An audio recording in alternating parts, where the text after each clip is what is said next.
انسان کو دنیا میں رہتے ہوئے اپنی آخرت کی فکر کرنی چاہیے۔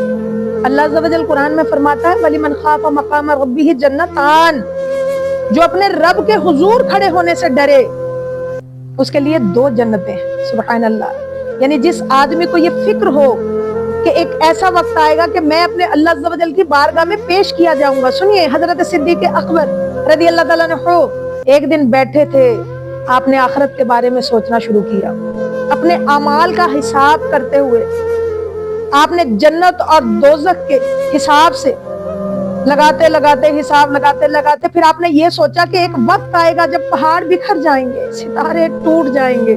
تو صدیق اکبر فرمانے لگے کاش اللہ میں ایک سبزہ ہوتا، کاش۔ آخرت کی فکر کے حوالے سے اللہ اکبر، جن کا لقب صدیق ہے وہ اتنے فکر مند رہا کرتے تھے، کاش ہمیں بھی کہیں آخرت کی فکر نصیب ہو جائے۔